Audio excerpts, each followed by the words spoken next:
ಓಂ ನಮಃ ಶಿವಾಯ. ಪರಂಜ್ಯೋತಿ ಸ್ವರೂಪನಾಗಿರ್ತಕ್ಕಂಥ ಪರಮಾತ್ಮನನ್ನು ರೂಪದಲ್ಲಿ ಬಿಂದು, ಗುಣದಲ್ಲಿ ಸಿಂಧು, ಸರ್ವರ ಬಂಧುವಾಗಿರುವಂತಹ ಪರಮಾತ್ಮನನ್ನು ಹೃದಯ ಮಂದಿರದಲ್ಲಿ ಸ್ಮರಣೆ ಮಾಡ್ತಾ ಇವತ್ತಿನ ಸಂಚಿಕೆಗೆ ತಮ್ಮೆಲ್ಲರಿಗೂ ಕೂಡ ವಿಶೇಷವಾಗಿ ಸ್ವಾಗತವನ್ನು ಕೋರ್ತಾ ಇದ್ದೀನಿ. ಸ್ವಾಗತ, ಸುಸ್ವಾಗತ, ಶುಭ ಸ್ವಾಗತ, ಶಿವ ಸ್ವಾಗತ. ಆದ್ಮೇಲೆ ಇವತ್ತಿನ ಸಂಚಿಕೆಯಲ್ಲಿ ನಾವು ಮಹಾನ್ ಕುಂಭಮೇಳದ ಬಗ್ಗೆ ಮಾತಾಡ್ತಾ ಹೋಗೋಣ. ಇದು ಏನು ಮಹಾನ್ ಕುಂಭಮೇಳ? ನಮಗೆ ಈ ಒಂದು ಕುಂಭಮೇಳ ಅನ್ನುವಂಥದ್ದು ಗೊತ್ತು, ಮಹಾಕುಂಭಮೇಳ ಅನ್ನುವಂಥದ್ದು ಗೊತ್ತು. ಆದರೆ ಇನ್ನೊಂದು ಮಹಾನ್ ಕುಂಭಮೇಳ ಅಂತೇಳ್ಬಿಟ್ಟು ಕೂಡ ಇದೆ. ಕುಂಭಮೇಳದ ಬಗ್ಗೆ ಸಾಕಷ್ಟು ಮಾಹಿತಿಯನ್ನು ನಾವು ತಿಳ್ಕೊಂಡಿದ್ದೀವಿ, ಮಹಾ ಕುಂಭಮೇಳದ ಬಗ್ಗೆ ಕೂಡ ಸಾಕಷ್ಟು ಮಾಹಿತಿಯನ್ನು ತಿಳ್ಕೊಂಡಿದ್ದೀವಿ. ಇತ್ತೀಚೆಗೆ ವೃತ್ತಪತ್ರಿಕೆಗಳಾಗಿರ್ಬೋದು ಅಥವಾ ಮಾಧ್ಯಮಗಳಲ್ಲಾಗಿರ್ಬೋದು ನಾವು ಕೇಳ್ತಾನೆ ಬಂದಿದ್ದೀವಿ. ಆದರೆ ಈ ಮಹಾನ್ ಕುಂಭಮೇಳ ಅಂದರೆ ಏನು? ಈ ವ್ಯತ್ಯಾಸಗಳನ್ನು ಮೊದಲು ನಾವು ನೋಡ್ತಾ ಹೋಗೋಣಂತೆ. ಈ ಕುಂಭಮೇಳ ಅನ್ನುವಂಥದ್ದು ಪ್ರತಿ 12 ವರ್ಷಗಳಿಗೆ ಒಮ್ಮೆ ಹಿಂದೂಗಳು ಆಚರಣೆ ಮಾಡ್ತಕ್ಕಂಥ ಒಂದು ಮೇಳ. ಅದೇ ರೀತಿಯಾಗಿ ಮಹಾಕುಂಭಮೇಳ ಅನ್ನುವಂಥದ್ದು ಈ 12 ವರ್ಷಗಳಿಗೊಮ್ಮೆ ನಡೀತಕ್ಕಂಥ ಕುಂಭಮೇಳ. ಇದು 12ನೇ ಆವೃತ್ತಿಯನ್ನು ಪಡ್ಕೊಂಡಾಗ ಅಂದರೆ 140 ವರ್ಷಗಳ ನಂತರ ಮಾಡ್ತಕ್ಕಂಥ ಒಂದು ಮೇಳ ಆಗಿದೆ. ಅದು ಮಹಾಕುಂಭಮೇಳ ಅಂತೇಳ್ಬಿಟ್ಟು ಹೇಳ್ತಾ ಇದ್ದೀವಿ. ಇದು ಪ್ರತಿ 12 ವರ್ಷಗಳಿಗೊಮ್ಮೆ ಮತ್ತು 12ನೇ ಆವೃತ್ತಿ ಒಳಗೆ ಒಮ್ಮೆ ನಡೀತದೆ. 140 ವರ್ಷಗಳಿಗೊಮ್ಮೆ ನಡೀತದೆ. ಆದರೆ ಇಲ್ಲಿ ಒಂದು ಮೇಳ ಇದೆ, ಇದು ಮಹಾನ್ ಕುಂಭಮೇಳ ಅಂತೇಳಿ. ಈ ಮಹಾನ್ ಕುಂಭಮೇಳ ಅಂದರೆ ಏನು ಅಂತಂದರೆ ಇದು ಯಾವಾಗ ಪ್ರಾರಂಭವಾಗುತ್ತೆ, ಎಷ್ಟು ವರ್ಷಗಳ ಕಾಲ ಇದು ನಡೆಯುತ್ತೆ ಅಂತ ನೋಡ್ತಾ ಬಂದಾಗ ಈ ಮಹಾನ್ ಕುಂಭಮೇಳ ಅಂತಕ್ಕಂಥದ್ದು ಪ್ರತಿ 5,000 ವರ್ಷಗಳಿಗೊಮ್ಮೆ ನಡೀತದೆ. ಮಹಾನ್ ಕುಂಭಮೇಳ ಪ್ರತಿ 5,000 ವರ್ಷಗಳಿಗೊಮ್ಮೆ ನಡೀತದೆ. ಮತ್ತು ಈ ಮಹಾನ್ ಕುಂಭಮೇಳ ಅನ್ನುವಂಥದ್ದು ಒಮ್ಮೆ ಪ್ರಾರಂಭವಾದರೆ 100 ವರ್ಷಗಳ ಕಾಲ ನಿರಂತರವಾಗಿ ನಡೀತಾ ಇರ್ತದೆ. 100 ವರ್ಷಗಳ ಕಾಲ ನಿರಂತರವಾಗಿ ನಡೀತದೆ. ಪ್ರತಿ 5,000 ವರ್ಷಗಳಿಗೊಮ್ಮೆ ಬರ್ತದೆ. ಹಾಗಾದರೆ ಈ ಮಹಾನ್ ಕುಂಭಮೇಳವನ್ನು ಯಾರು ಆಯೋಜನೆ ಮಾಡ್ತಾರೆ ಅಂತ ಹೇಳಿದ್ರೆ, ಯಾವ ಮುಸ್ಲಿಮರು ತಮ್ಮ ಆರಾಧ್ಯ ದೈವ ಅಂದರೆ ಮುಸ್ಲಿಮರು ನಮಾಜ್ ಮಾಡ್ತಾರಲ್ಲ, ಯಾರಿಗೆ ನಮಾಜ್ ಮಾಡ್ತಾರೆ ಅಂದರೆ ಯಾರನ್ನ ನೆನಪು ಮಾಡ್ತಾರೆ? ಅಲ್ಲಾಹನನ್ನು ನೆನಪು ಮಾಡ್ತಾರೆ. ಅಲ್ಲಾ ಅಂತ ಹೇಳಿದ್ರೇ ಏನು ಹೇಳ್ತಾರೆ ಅಂತಂದರೆ ಅಲ್ಲಾ ಏಕ ನೂರ್ ಹೈ ಅಂತ ಹೇಳ್ತಾರೆ. ಅಂದರೆ ಅಲ್ಲಾ ಬೆಳಕು ಅಂತ ಮಟ್ಟು ಏನು ಮಾಡ್ತೀವಿ ನಾವು ಕುರಾನ್ ಒಳಗಡೆಗೆ ನೋಡ್ತಾ ಇದ್ದೀವಿ. ಅದೇ ರೀತಿಯಲ್ಲಿ ಕ್ರಿಶ್ಚಿಯನ್ರು ಕೂಡ ಏನಪ್ಪ ಅಂತಂದರೆ, ಅಥವಾ ಜೀಸಸ್ ಬಂದ ಸಂದರ್ಭದಲ್ಲಿ I am not god, I am messenger of god, god is light ಅಂತ ಹೇಳಿದರು. ಯಾವ ಕ್ರಿಶ್ಚಿಯನ್ನರು ಪರಮಾತ್ಮನನ್ನು ಜ್ಯೋತಿ ರೂಪದಲ್ಲಿ ಅಂದರೆ ಲೈಟ್ ರೂಪದಲ್ಲಿ ನೋಡ್ತಾ ಇದ್ದಾರೋ, ಯಾವ ಮುಸ್ಲಿಮರು ಕೂಡ ಅದೇ ಪರಮಾತ್ಮನನ್ನು ಅಂದರೆ ಅಲ್ಲಾಹನನ್ನು ಲೈಟ್ ರೂಪದಲ್ಲಿ ನೋಡ್ತಾ ಇದ್ರು. ಅಲ್ಲಾ ಏಕ ನೂರ್ ಹೈ ಅಂತ ಹೇಳ್ತಾರಲ್ಲ, ಹಾಗೆ ಆ ಪರಮಾತ್ಮ. ಅಥವಾ ಯಾವ ಹಿಂದೂಗಳು ಅದೇ ಪರಮಾತ್ಮನನ್ನು ಜ್ಯೋತಿರ್ಬಿಂದು ಸ್ವರೂಪ ಅಂತ ಹೇಳ್ತಾರೋ, ಶಿವ ಅಂತ ಮಟ್ಟು ಹೇಳ್ತಾರೋ, ಒಬ್ಬನೇ ದೇವರು, ದೇವನೊಬ್ಬ ನಾಮ ಹಲವು ಪರಮಪತಿವ್ರತೆಗೆ ಗಂಡನೊಬ್ಬ ಅಂತೇಳ್ಬಿಟ್ಟು 12ನೇ ಶತಮಾನದ ಬಸವಣ್ಣನವರು ಏನು ಹೇಳಿದಾರಲ್ಲ, ಆ ಪರಮಾತ್ಮನೇ. ಅವನಿಗೆ ನಾವು ಬೇರೆ ಬೇರೆ ಹೆಸರುಗಳನ್ನು ಇಟ್ಕೊಂಡಿದ್ದೀವಿ. ಅವನೇ ಪ್ರಾರಂಭ ಮಾಡುವಂತಹ ಒಂದು ಮೇಳ ಅದೇ ಮಹಾನ್ ಕುಂಭಮೇಳ. 1936ರಿಂದ ಈ ಮಹಾನ್ ಕುಂಭಮೇಳವನ್ನು ಪ್ರಾರಂಭ ಮಾಡಿದ್ದಾರೆ. ಹಾಗಾದರೆ ಈ ಒಂದು ಮಹಾನ್ ಕುಂಭಮೇಳಕ್ಕೆ ಯಾರಿಗೆಲ್ಲ ಅವಕಾಶ ಇದೆ ಅಂತೇಳಿದ್ರೆ, ಈ ಪರಮಾತ್ಮ ಪ್ರಾರಂಭ ಮಾಡಿರ್ತಕ್ಕಂತಹ ಈ ಒಂದು ಮಹಾನ್ ಕುಂಭಮೇಳಕ್ಕೆ ಯಾವುದೇ ಜಾತಿ, ಮತ, ಲಿಂಗ, ಧರ್ಮದ ಒಂದು ಲೇಪನ ಅನ್ನುವಂಥದ್ದಿಲ್ಲ. ಅಂದರೆ ಯಾರು ಕೂಡ ಈ ಒಂದು ಅಣೆಪಟ್ಟಿಯನ್ನು ಕಟ್ಕೊಂಡು ಅಲ್ಲಿ ಬರೋ ಹಾಗಿಲ್ಲ. ನೀವು ಹಿಂದೂಗಳಾಗಿರ್ಬೋದು, ಮುಸ್ಲಿಮ್ ಆಗಿರ್ಬೋದು, ಕ್ರಿಶ್ಚಿಯನ್ರಾಗಿರ್ಬೋದು, ಜೈನರಾಗಿರ್ಬೋದು, ಪಾರ್ಸಿಕರಾಗಿರ್ಬೋದು, ಯಾವುದೇ ಧರ್ಮದವರಾಗಿರ್ಬೋದು, ಯಾವುದೇ ದೇಶದವರಾಗಿರ್ಬೋದು, ಯಾವುದೇ ಲಿಂಗವೂ ಕೂಡ ಆಗಿರ್ಬೋದು, ಬಡವನಾಗಿರ್ಬೋದು, ಶ್ರೀಮಂತನಾಗಿರ್ಬೋದು, ಕರಿಯನಾಗಿರ್ಬೋದು, ಬಿಳಿಯನಾಗಿರ್ಬೋದು, ಪರಮಾತ್ಮ ಈ ದೇಹಗಳನ್ನು ನೋಡೋದಿಲ್ಲ. ಆದರೆ ಈ ದೇಹದ ಮಾಲೀಕನಾಗಿರ್ತಕ್ಕಂಥ ಆತ್ಮ, ನಾವೆಲ್ಲರೂ ಕೂಡ ಆತ್ಮ ಅಂತ ನಾವು ತಿಳ್ಕೊಳ್ಬೇಕು. ಒಂದು ಕಾರು ಒಂದು ಕಡೆಯಿಂದ ಮತ್ತೊಂದು ಕಡೆಗೆ ಹೋಗಲಿಕ್ಕೆ ಹೇಗೆ ಡ್ರೈವರ್ ಬೇಕಾಗುತ್ತೋ, ಹಾಗೆ ಶರೀರ ಅನ್ನುವಂಥದ್ದು ಒಂದು ಕಡೆಯಿಂದ ಮತ್ತೊಂದು ಕಡೆಗೆ ಹೋಗ್ಲಿಕ್ಕೆ, ನೋಡಲಿಕ್ಕೆ, ಕೇಳಲಿಕ್ಕೆ, ಸ್ಪರ್ಶಿಸಲಿಕ್ಕೆ ಒಂದು ಎನರ್ಜಿ ಅನ್ನುವಂಥದ್ದು ಬೇಕಲ್ಲ, ಅದು ಆತ್ಮ ಅಂತ ಹೇಳ್ತೀವಿ. ಅದೇ ಆತ್ಮ ನಾನಾಗಿದ್ದೀನಿ. ಟಿನಿ ಪಾಯಿಂಟ್ ಆಫ್ ಲೈಟು ಈ ಭ್ರುಕುಟಿ ಕುಟೀರದಲ್ಲಿ 3 ಇಂಚ್ ಒಳಗಡೆಗೆ ಹೈಪೋಥಲಮಸ್ ಅಂಡ್ ಪಿಟ್ಯುಟರಿ ಗ್ಲ್ಯಾಂಡ್ ಅಂತ ಬರ್ತದೆ. ಅವುಗಳ ನಡುವೆ ವಿರಾಜಮಾನವಾಗಿರ್ತಕ್ಕಂಥ ಆತ್ಮ. ನಾನು ಆತ್ಮ, ವೀಕ್ಷಣೆ ಮಾಡ್ತಕ್ಕಂಥ ನೀವು ಕೂಡ ಆತ್ಮಗಳಾಗಿದ್ದೀರಾ. ಈ ಆತ್ಮಗಳಿಗೆಲ್ಲ ಒಬ್ಬ ತಂದೆ ಇರ್ತಾನೆ, ಅವನೇ ಪರಮಾತ್ಮ. ಮುಸ್ಲಿಮರು ಅಲ್ಲ ಅಂತ ಕರೀತಾ ಇದ್ದಾರೆ, ಹಾಗೆ ಕ್ರಿಶ್ಚಿಯನ್ರು ಜೆಹು ಅಂತ ಹೇಳ್ತಾ ಇದ್ದಾರೆ, ಹಿಂದೂಗಳು ಶಿವ ಅಂತ ಹೇಳ್ತಾರೆ. ಒಬ್ಬ ತಂದೆಯ ಮಕ್ಕಳು ನಾವೆಲ್ಲರೂ ಕೂಡ ಆಗಿದ್ದೀವಿ. ನಾವು ಅನ್ಯೋನ್ಯತೆಯಿಂದ ಇರಬೇಕಾಗ್ತದೆ. ಆ ಪರಮಾತ್ಮ ಅಂತಕ್ಕಂಥನು ಈ ಒಂದು ಮೇಳವನ್ನು ಪ್ರಾರಂಭ ಮಾಡ್ತಾರೆ 1936ರಿಂದ. ನಿರಾಕಾರನಾಗಿರ್ತಕ್ಕಂಥ ಪರಮಾತ್ಮ, ಅವನು ನಿರಾಕಾರನಾಗಿದ್ದಾನೆ, ನಿರ್ವಿಕಾರನಾಗಿದ್ದಾನೆ, ನಿರಹಂಕಾರಿಯಾಗಿದ್ದಾನೆ, ನಿರಾಹಾರಿಯಾಗಿದ್ದಾನೆ, ಅವಿಚ್ಛಿನ್ನನಾಗಿದ್ದಾನೆ. ಅಯೋನಿಜನಾಗಿದ್ದಾನೆ, ತಾಯಿ ಗರ್ಭದಲ್ಲಿ ಬರದೇ ಇರತಕ್ಕಂಥವನು. ಆ ಪರಮಾತ್ಮ, ನೀವು ಕುರಾನ್ ನೋಡಿದರೂ ಕೂಡ ಇದೇ ವಿಶ್ಲೇಷಣೆ ಇದೆ, ಬೈಬಲ್ ನೋಡಿದರೂ ಕೂಡ ಇದೇ ವಿಶ್ಲೇಷಣೆ ನೋಡಿದ್ದೀವಿ ಅಲ್ವಾ. ಇಂತಹ ಪರಮಾತ್ಮ ಅಂದರೆ ಮೂಲ ಕುರಾನನ್ನು, ಮೂಲ ಹಿಂದೂ ಧರ್ಮ ಗ್ರಂಥಗಳನ್ನು ನೋಡಿದ ಸಂದರ್ಭದಲ್ಲಿ ಅವು ನಿರಾಕಾರ ಅನ್ನುವಂಥದ್ದಾಗಿ ಒಪ್ಕೊಂಡಿದ್ದಾವೆ. ಬಸವಣ್ಣನವರು ಕೂಡ ಏನಪ್ಪ ಅಂತಂದರೆ ಅವನು ಜ್ಯೋತಿರ್ಬಿಂದು ಸ್ವರೂಪ ಅಂತ ಹೇಳಿದ್ದಾರೆ. ಮಹಮ್ಮದ್ ಪೈಗಂಬರರು ಕೂಡ ಏನಪ್ಪ ಅಂದರೆ ಅಲ್ಲಾ ಏಕ ನೂರ್ ಹೈ ಅಂತ ಹೇಳಿದ್ದಾರೆ. ಆ ಪರಮಾತ್ಮ ಈ ಭೂಮಿಗೆ 1936ರಲ್ಲಿ ಆಗಮಿಸ್ತಾರೆ.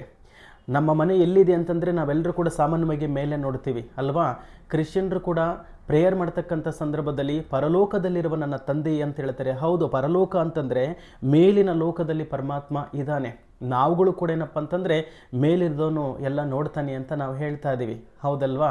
ಸೊ ಹೀಗೆ ಪರಮಾತ್ಮ ಏನು ಮೇಲಿದ್ದಾನಲ್ಲ ಅವನು ಈ ಧರೆಗೆ ಅವತರಿಸಿ ಬರ್ತಾನೆ. ಇಲ್ಲಿ ಯಾರ್ದಾದ್ರೂ ಒಂದು ಶರೀರವನ್ನು, ಯಾಕಂದರೆ ಪರಮಾತ್ಮನಿಗೆ ತನ್ನದೇ ಆಗಿರತಕ್ಕಂಥ ಶರೀರ ಇಲ್ಲದೆ ಇರೋದ್ರಿಂದ ಯಾವುದಾದ್ರೂ ಒಂದು ಶರೀರವನ್ನು ಧಾರಣೆ ಮಾಡಿ ಬರಲೇಬೇಕಾಗತ್ತೆ. ಅಂಥ ಸಂದರ್ಭದಲ್ಲಿ ಪರಮಾತ್ಮ ಪ್ರಜಾಪಿತ ಬ್ರಹ್ಮರವರ ತನುವನ್ನು ಪ್ರವೇಶ ಮಾಡ್ತಾರೆ. ಪ್ರಜಾಪಿತ ಬ್ರಹ್ಮರವರ ತನು ಮಾಧ್ಯಮದ ಮೂಲಕವಾಗಿ ಸತ್ಯ ಜ್ಞಾನವನ್ನು ಕೊಡ್ತಾ ಹೋಗ್ತಾರೆ. ಅಲ್ಲಿಂದ ಏನು ಜ್ಞಾನ ಕೊಡ್ತಾರಲ್ಲ ಆ ಜ್ಞಾನ ಕೊಡ್ತಕ್ಕಂಥದ್ದು 100 ವರ್ಷಗಳ ಕಾಲ ಕೊಡ್ತಾ ಹೋಗ್ತಾರೆ. ಜ್ಞಾನದ ಮೂಲಕವಾಗಿ ನಮ್ಮನ್ನು ಯೋಗಿಗಳನ್ನಾಗಿ ಮಾಡ್ತಾರೆ, ನಮಗೆ ರಾಜಯೋಗವನ್ನು ಕಲಿಸ್ಕೊಡ್ತಾರೆ. ಜ್ಞಾನ, ಯೋಗ, ಸೇವೆ, ಧಾರಣೆ ಅಂತಕ್ಕಂಥ 4 ವಿಷಯಗಳ ಬಗ್ಗೆ ಅಲ್ಲಿ ಪ್ರಸ್ತಾಪ ಮಾಡ್ತಾ ಹೋಗ್ತಾರೆ. ನಮ್ಮ ಜೀವನದಲ್ಲಿ ದಿವ್ಯ ಗುಣಗಳನ್ನು ಧಾರಣೆ ಮಾಡ್ಕೊಳ್ಳಿಕ್ಕೆ ಬೇಕಾಗಿರ್ತಕ್ಕಂಥ ಎಲ್ಲ ನಾಲೆಡ್ಜನ್ನು, ಶಿಕ್ಷಣವನ್ನು ಪರಮಾತ್ಮ ನಮಗೆ ಕೊಡ್ತಾ ಹೋಗ್ತಾರೆ. ಇದೇ ಮಹಾನ್ ಕುಂಭಮೇಳವಾಗಿದೆ. 1936ರಿಂದ ಪ್ರಾರಂಭವಾಗಿದೆ. 2036 ತನಕನೂ ಕೂಡ ಈ ಒಂದು ಮಹಾನ್ ಕುಂಭಮೇಳ ಅನ್ನುವಂಥದ್ದು ನಡೀತದೆ. ಯಾರು ಮುಕ್ತಿಯೆಡೆಗೆ ಹೋಗಬೇಕು ಅಂತ ಅಂದ್ಕೊಂಡಿದ್ದೀರೋ, ಜೀವನ್ಮುಕ್ತಿ ಪಡಿಬೇಕು ಅಂತ ಅಂದ್ಕೊಂಡಿದ್ದೀರೋ, ಯಾರಿಗೆ ಜೀವನದಲ್ಲಿ ಸುಖ, ಶಾಂತಿ, ಆನಂದ, ನೆಮ್ಮದಿ ಅನ್ನುವಂಥದ್ದು ಸಾಗರೋಪಾದಿಯಲ್ಲಿ ಬೇಕು ಅಂತ ಅಂದ್ಕೊಂಡಿದ್ದಾರೋ ಅವರೆಲ್ಲರೂ ಕೂಡ ಈ ಒಂದು ಮಹಾನ್ ಕುಂಭಮೇಳಕ್ಕೆ ಬಂದೇ ಬರ್ತಾರೆ. ಈ ಮಹಾನ್ ಕುಂಭಮೇಳ ಪರಂಜ್ಯೋತಿ ಸ್ವರೂಪನಾಗಿರ್ತಕ್ಕಂಥ ಪರಮಾತ್ಮ ಪ್ರಜಾಪಿತ ಬ್ರಹ್ಮಕುಮಾರಿ ಈಶ್ವರೀಯ ವಿಶ್ವವಿದ್ಯಾಲಯದ ಮೂಲಕವಾಗಿ ಈ ಜ್ಞಾನವನ್ನು ಕೊಡ್ತಾ ಇದ್ದಾರೆ. ನೀವು ಯಾವುದೇ ಊರಲ್ಲಿರ್ಬೋದು, ನಿಮ್ಮ ಊರಿನಲ್ಲಿ ಈ ಒಂದು ಪ್ರಜಾಪಿತ ಬ್ರಹ್ಮಕುಮಾರಿ ಈಶ್ವರಿ ವಿಶ್ವವಿದ್ಯಾಲಯ ಇತ್ತು ಅಂತಂದರೆ ದಯವಿಟ್ಟು ನೀವು ಅಲ್ಲಿಗೆ ಭೇಟಿ ನೀಡಿ. ಯಾರು ಭೇಟಿ ನೀಡಿ ಈ ಒಂದು ಜ್ಞಾನವನ್ನು ಪಡಿತಾ ಹೋಗ್ತಾರೋ ಖಂಡಿತವಾಗಲೂ ಕೂಡ ಮಹಾನ್ ಕುಂಭಮೇಳದ ಭಾಗಿಗಳಾಗಿರ್ತೀರ, ಸದಸ್ಯರುಗಳಾಗಿರ್ತೀರ. ಖಂಡಿತವಾಗಲೂ ಕೂಡ ಇದಕ್ಕೆ ಪ್ರಾರಬ್ಧವಿದೆ. ಅಲ್ಲಿ ಮಹಾಕುಂಭಮೇಳದಲ್ಲಾಗಿರ್ಬೋದು, ಕುಂಭಮೇಳದಲ್ಲಾಗಿರ್ಬೋದು ನಾವು ಗಂಗಾ ಸ್ನಾನವನ್ನು ಮಾಡ್ತಾ ಇದ್ದೀವಿ. ಗಂಗಾ ಸ್ನಾನ ಯಾವ ಉದ್ದೇಶಕ್ಕೋಸ್ಕರ ಮಾಡ್ತೀವಿ ಅಂತಂದರೆ ಈ ದೇಹ ಶುದ್ಧಿಗಾಗಿ ಮಾಡ್ತಾ ಇದ್ದೀವಿ. ಆದರೆ ಪರಮಾತ್ಮ ಇಲ್ಲೂ ಕೂಡ ಸ್ನಾನ ಮಾಡಿಸ್ತಾರೆ ನಮಗೆ. ಯಾವುದ್ರ ಮುಖಾಂತರ ಅಂದರೆ ಜ್ಞಾನ ಗಂಗೆಯ ಮೂಲಕವಾಗಿ ನಾವು ಏನು ಮಾಡ್ತಾ ಇದ್ದೀವಿ ಅಂತಂದರೆ ನಮ್ಮ ಮನದ ಮಲಿನವನ್ನು ತೊಳಿತಕ್ಕಂತಹ ಕೆಲಸವನ್ನು ನಾವಿಲ್ಲಿ ಮಾಡ್ಕೊಳ್ಬೇಕಾಗಿದೆ. ಪರಮಾತ್ಮ ಜ್ಞಾನ ನದಿಯನ್ನು ಹರಿಸೋದ್ರ ಮುಖಾಂತರವಾಗಿ, ಅಂದರೆ ಯಾರು ಜ್ಞಾನ ನದಿಯಲ್ಲಿ ಮಿಂದೇಳ್ತಾರೋ ಅವರು ದ್ವಾಪಾರ ಯುಗದಿಂದ ಇಲ್ಲಿಯವರೆಗೆ ಒಟ್ಟು 63 ಜನ್ಮಗಳ ಪಾಪಗಳನ್ನು ಏನು ಮಾಡ್ಕೊಂಡು ಬಂದಿದ್ದೀವಲ್ಲ ಆ ಎಲ್ಲ ಪಾಪಗಳು ಅನ್ನುವಂಥದ್ದು ನಶಿಸಿ ಹೋಗುತ್ತೆ, ಆತ್ಮಶುದ್ಧಿ ಆಗುತ್ತೆ. ಆತ್ಮಶುದ್ಧಿಗಾಗಿ ಪರಮಾತ್ಮ ಈ ಒಂದು ಜ್ಞಾನವನ್ನು ಕೊಡ್ತಾನೆ. ಪ್ರತಿನಿತ್ಯ ಸ್ನಾನ ಮಾಡಬೇಕು ಅಂದರೆ ಪ್ರತಿನಿತ್ಯ ಈ ತರಗತಿಯನ್ನು ಕೇಳಬೇಕು. ಪ್ರಜಾಪಿತ ಬ್ರಹ್ಮಕುಮಾರೀಶ್ವರಿ ವಿಶ್ವವಿದ್ಯಾಲಯದಲ್ಲಿ ಪ್ರತಿ ಬೆಳಗ್ಗೆ ಮತ್ತು ಸಂಜೆ ತರಗತಿಗಳು ಆಯೋಜನೆ ಮಾಡಲಾಗ್ತದೆ.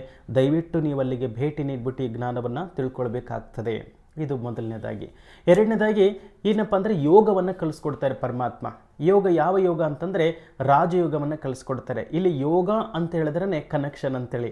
ನಾನು ಆತ್ಮ, ನನ್ನ ತಂದೆ ಪರಮಾತ್ಮ. ಆತ್ಮ ಪರಮಾತ್ಮನೊಂದಿಗೆ ಕನೆಕ್ಟ್ ಆಗೋದು ಹೇಗೆ ಅಂತಕ್ಕಂಥದ್ದನ್ನು ತಿಳಿಸ್ಕೊಡ್ತಾ ಇದ್ದಾರೆ. ಅದೇ ಪರಮಾತ್ಮ ತಿಳಿಸ್ಕೊಡ್ತಾ ಇದ್ದಾರೆ. ಪರಮಾತ್ಮ ಕೊಟ್ಟಿರ್ತಕ್ಕಂತಹ ಮಾರ್ಗದರ್ಶನವನ್ನು ಆಧಾರವಾಗಿಟ್ಕೊಂಡು ಆ ಒಂದು ಸಂಸ್ಥೆಗಳಲ್ಲಿ ಹಿರಿಯ ಸಹೋದರಿಯರು ನಮಗೆ ಈ ಒಂದು ಜ್ಞಾನವನ್ನು ಕೊಡ್ತಾ ಹೋಗ್ತಾರೆ. ಯೋಗವನ್ನು ಕಲಿಸ್ಕೊಡ್ತಾ ಹೋಗ್ತಾರೆ, ರಾಜಯೋಗವನ್ನು ಕಲಿಸ್ಕೊಡ್ತಾರೆ, ರಾಜಯೋಗಿಗಳನ್ನಾಗಿ ಮಾಡ್ತಾರೆ. ರಾಜಯೋಗ ಅಂತ ಹೇಳಿದ್ರೆ ಮನುಷ್ಯನನ್ನು ದೇವತೆಯನ್ನಾಗಿ ಮಾಡ್ತಕ್ಕಂಥ ಒಂದು ಯೋಗವೇ ರಾಜಯೋಗವಾಗಿದೆ. ರಾಜಯೋಗ ಅಂತಕ್ಕಂಥದ್ದು ತಮೋಪ್ರಧಾನದಿಂದ ನಮ್ಮನ್ನು ಸತೋಪ್ರಧಾನರನ್ನಾಗಿ ಮಾಡ್ತದೆ. ಯಾವ ಯೋಗ ಸತೋಪ್ರಧಾನರನ್ನಾಗಿ ಅಂದರೆ ತಮೋಪ್ರಧಾನರಿಂದ ಸತೋಪ್ರಧಾನರನ್ನಾಗಿ ಮಾಡ್ತದೋ ಅಂಥ ಯೋಗವೇ ರಾಜಯೋಗವಾಗಿದೆ. ಯಾವ ಯೋಗ ಕಳೆದ 63 ಜನ್ಮಗಳಿಂದ ಮಾಡಿರ್ತಕ್ಕಂಥ ಪಾಪಗಳನ್ನು ಭಸ್ಮ ಮಾಡ್ತಾ ಬರ್ತದೋ ಅದೇ ರಾಜಯೋಗವಾಗಿದೆ. ಯಾವ ಯೋಗ ಅಂತಕ್ಕಂಥದ್ದು ಇಡೀ ವಿಶ್ವದಲ್ಲಿರ್ತಕ್ಕಂತಹ ಪಂಚಭೂತಗಳು ಅಗ್ನಿ, ವಾಯು, ಆಕಾಶ, ನೆಲ, ಜಲ ಇವೆಲ್ಲವನ್ನು ಕೂಡ ತಮೋಪ್ರಧಾನದಿಂದ ಸತೋಪ್ರಧಾನವನ್ನಾಗಿ ಮಾಡ್ತದೋ ಅಂಥ ಯೋಗವೇ ರಾಜಯೋಗವಾಗಿದೆ. ಯಾವ ಯೋಗ ಅನ್ನುವಂಥದ್ದು ಕಲಿಯುಗವನ್ನು ದೂರ ಮಾಡಿಬಿಟ್ಟು ಸತ್ಯಯುಗವನ್ನು ಪ್ರಾರಂಭ ಮಾಡಲಿಕ್ಕೆ ಸಹಾಯ ಮಾಡ್ತದೋ ಆ ಯೋಗವೇ ರಾಜಯೋಗವಾಗಿದೆ. ಆ ರಾಜಯೋಗ ಅಂತಕ್ಕಂಥದ್ದು ಈ ಮಹಾನ್ ಕುಂಭಮೇಳದಲ್ಲಿ ಸ್ವಯಂ ಪರಮಾತ್ಮನೇ ನಮಗೆ ಕಲಿಸ್ಕೊಡ್ತಾ ಹೋಗ್ತಾರೆ.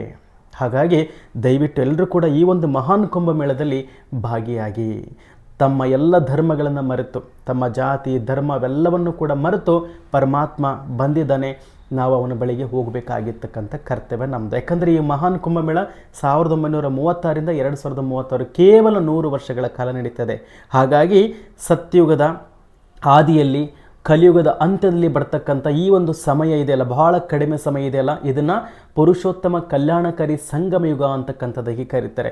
ಈ ಸಂಗಮಯುಗದಲ್ಲಿ, ಇದೇ ಸಂಗಮಯುಗ ಮಾನವರು ದೇವತೆಗಳಾಗ್ತಕ್ಕಂಥದ್ದು, ಆತ್ಮ ಪರಮಾತ್ಮರ ಮಿಲನವಾಗ್ತಕ್ಕಂಥದ್ದು. ಕಬಡ್ಡಿ ಸಮಾನವಾಗಿರ್ತಕ್ಕಂಥ ಮಾನವರು ಏನಾಗ್ತಾರೆ ಅಂತಂದರೆ ಇಲ್ಲಿ ವಜ್ರ ಸಮಾನರನ್ನಾಗಿ ಮಾಡ್ತಾರೆ.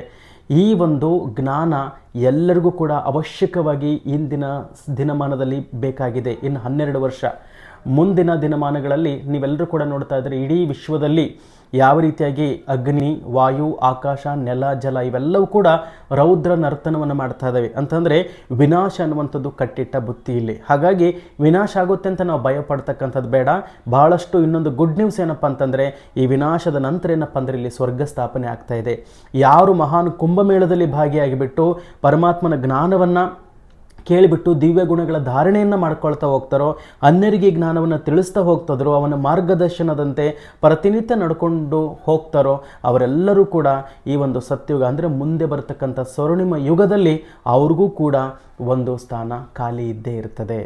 ಹಾಗಾಗಿ ದೇವತೆಗಳ ಆಗಬೇಕು, ಮಾನವರಿಂದ ದೇವತೆಗಳಾಗಬೇಕು, ಪರಮಾತ್ಮನ ಪ್ರೀತಿಯನ್ನು ಸಂಪೂರ್ಣವಾಗಿ ನಾವು ಪಡಿಬೇಕು, ಮುಕ್ತಿಯನ್ನು ಪಡಿಬೇಕು, ಜೀವನ್ಮುಕ್ತಿಯನ್ನು ಪಡಿಬೇಕು, ಸೃಷ್ಟಿ ನಾಟಕದ ಒಂದು ಸಂಪೂರ್ಣವಾಗಿರುವಂತಹ ಜ್ಞಾನವನ್ನು ನಾವು ಪಡ್ಕೊಳ್ಬೇಕು ಅನ್ನುವಂಥ ಒಂದು ಅಭಿಲಾಷೆ, ಆಕಾಂಕ್ಷೆ ಯಾರೆಲ್ಲರಿಗೂ ಕೂಡ ಇದೆನೋ ಖಂಡಿತವಾಗ್ಲೂ ಕೂಡ ಈ ಒಂದು ಮಹಾನ್ ಕುಂಭಮೇಳಕ್ಕೆ ಬರಬೇಕು ಅಂತೇಳ್ಬಿಟ್ಟು ನಾನು ಪರಮಾತ್ಮನ ಪರವಾಗಿ ವೈಯಕ್ತಿಕವಾಗಿ ತಮ್ಮೆಲ್ಲರೂ ಕೂಡ ಸ್ವಾಗತವನ್ನು ಕೋರ್ತಾ ಇದ್ದೀನಿ. ತಮ್ಮ ಹತ್ತಿರದ ಪ್ರಜಾಪಿತ ಬ್ರಹ್ಮಕುಮಾರೀಶ್ವರಿ ವಿಶ್ವವಿದ್ಯಾಲಯಕ್ಕೆ ಹೋಗಿ ತಮ್ಮ ಜೀವನವನ್ನು ವಜ್ರ ಸಮಾನವನ್ನಾಗಿ ಮಾಡಿಕೊಳ್ಳಿ ಅಂತೇಳ್ಬಿಟ್ಟು ಈ ಸಂದರ್ಭದಲ್ಲಿ ತಿಳಿಸ್ತಾ ಈ ಒಂದು ಸಂಚಿಕೆಯನ್ನು ಮುಕ್ತಾಯ ಮಾಡ್ತಾ ಇದ್ದೀನಿ. ಓಂ ಶಾಂತಿ.